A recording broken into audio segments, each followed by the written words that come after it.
The contemporary world first began to assume its decisive shape over 2 days in May 1905 in the narrow waters of the Tsushima Strait. In what is now one of the busiest shipping lanes in the world, a small Japanese fleet commanded by Admiral Togo Heihachiro annihilated much of the Russian Navy, which had sailed halfway around the world to reach the Far East. Described by the German Kaiser as the most important naval battle since Trafalgar a century earlier, and by President Theodore Roosevelt as the greatest phenomenon the world has ever seen, the Battle of Tsushima effectively terminated a war that had been rumbling on since February 1904, fought mainly to decide whether Russia or Japan would control Korea and Manchuria. For the first time since the Middle Ages, a non-European country had vanquished a European power in a major war, and the news careened around a world that Western imperialists and the invention of the telegraph had closely knit together. In Calcutta, safeguarding the British Empire's most cherished possession, the Viceroy of India, Lord Curzon, feared that the reverberations of that victory had gone like a thunderclap through the whispering galleries of the East. For once, the aloof and frequently blundering Curzon had his finger on the pulse of native opinion, which was best articulated by a then unknown lawyer in South Africa called Mohandas Gandhi, 1869 to 1948, who predicted, "So far and wide have the roots of Japanese victory spread that we cannot now visualize all the fruit it will put forth." In Damascus, Mustafa Kemal, a young Ottoman soldier later known as Ataturk, 1881 to 1938, was ecstatic. Desperate to reform and strengthen the Ottoman Empire against Western threats, Kemal had, like many Turks, taken Japan as a model and now felt vindicated. Reading the newspapers in his provincial town, the 16-year-old Jawaharlal Nehru, 1889 to 1964, later India's first prime minister, had excitedly followed the early stages of Japan's war with Russia, fantasizing about his own role in Indian freedom and Asiatic freedom from the thraldom of Europe. The news from Tsushima reached him as he was traveling on a train from Dover to his English public school, Harrow.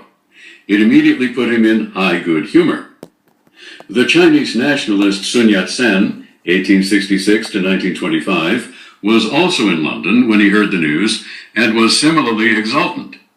Returning by ship to China in late 1905, Sun was congratulated by Arab port workers at the Suez Canal who thought that he was Japanese.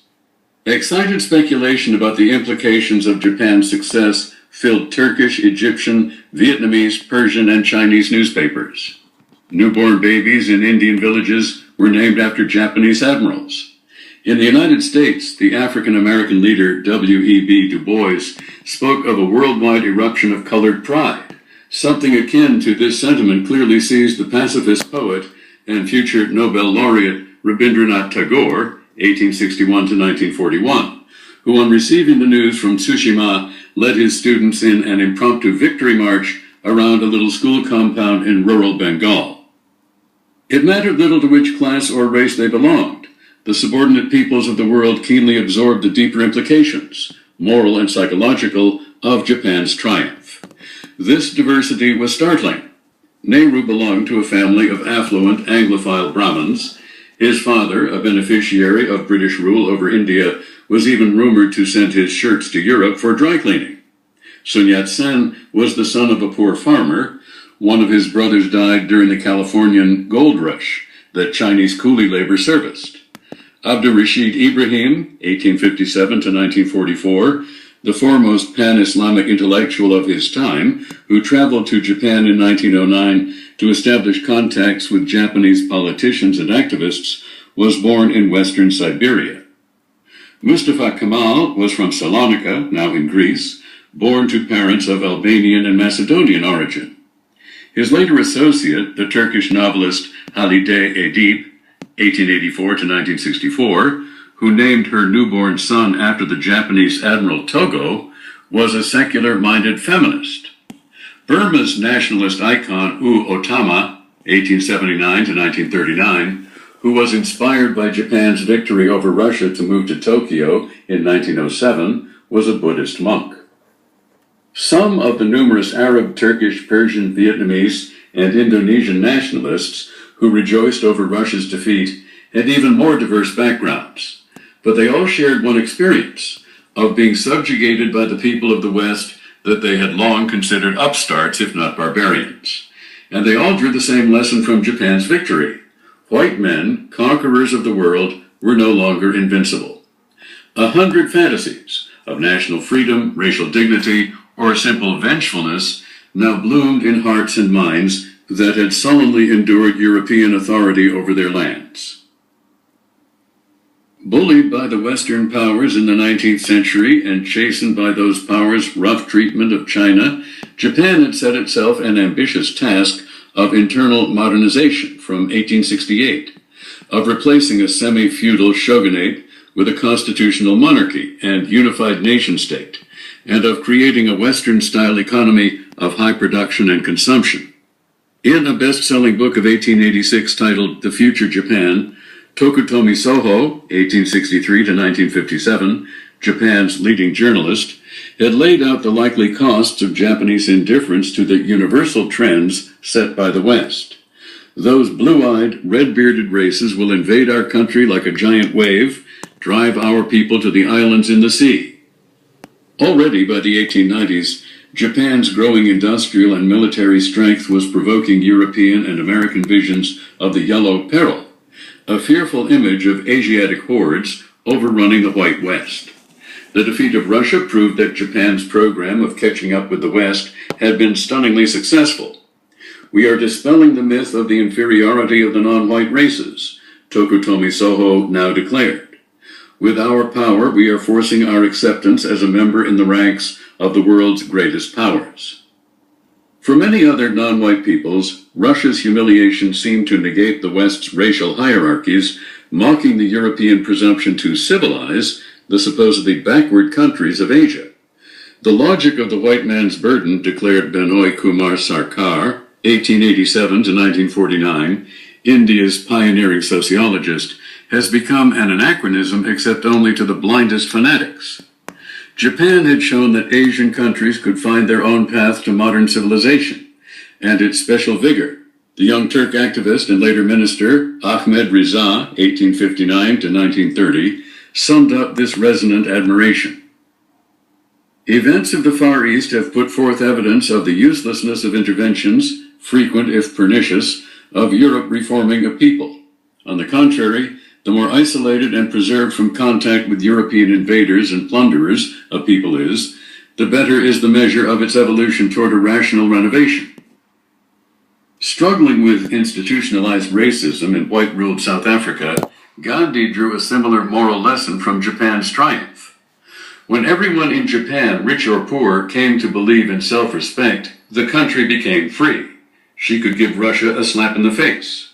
In the same way, we must too need to feel the spirit of self-respect.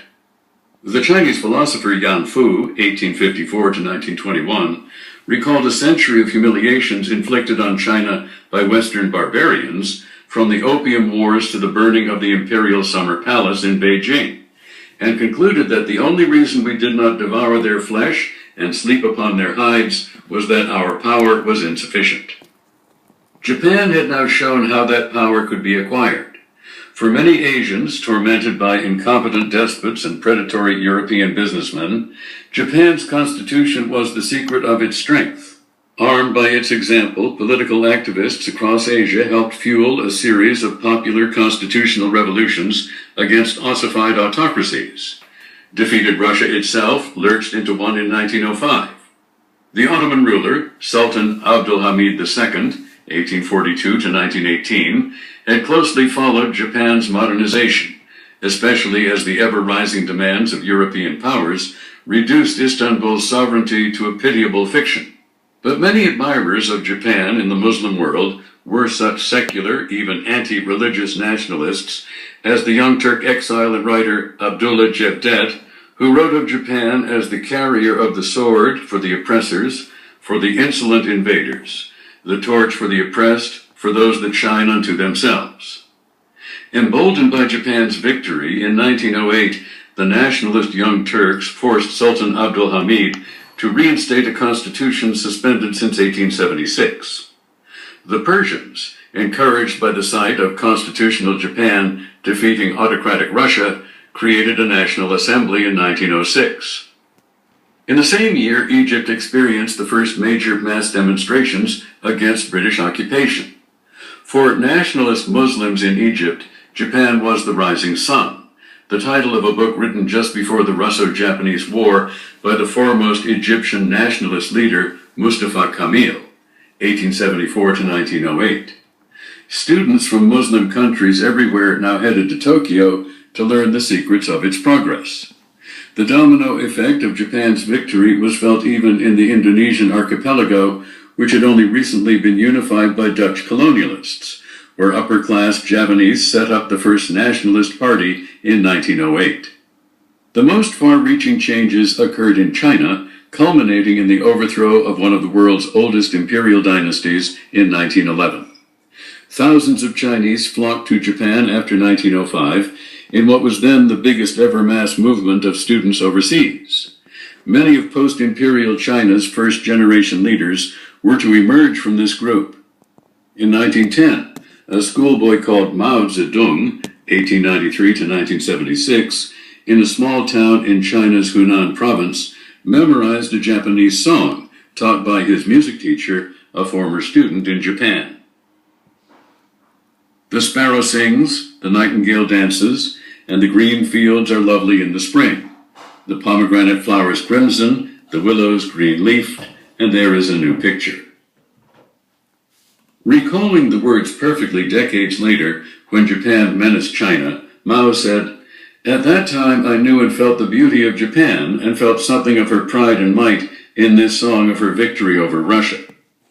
Elsewhere, too, Japan's victory galvanized patriotic sentiment and even pushed it towards extremism.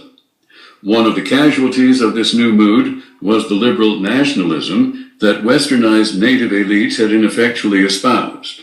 The mood in Bengal, which Lord Curzon planned to partition, was already militantly anti-British. Riots and terrorist attacks attested to a hardening of anti-colonial feeling from 1905 that the Indian National Congress had so far only mildly expressed.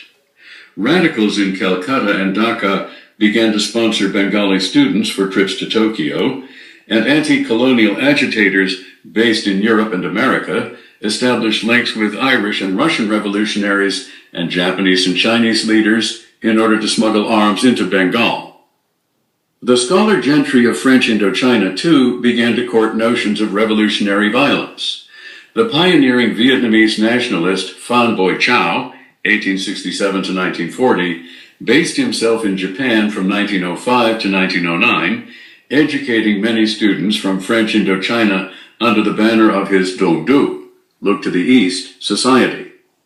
Social Darwinist ideas of racial war and the struggle for survival came to infect political discourse in Buddhist Ceylon as well as Confucian China and Islamic Egypt. In Cairo, Rashid Rida, 1865 to 1935, whose work later served as an inspiration to Egypt's Muslim Brotherhood, wrote excitedly about the possibility of converting Japan to Islam and turning the yellow peril of European imagination into a pan-Asian movement for liberation from infidels.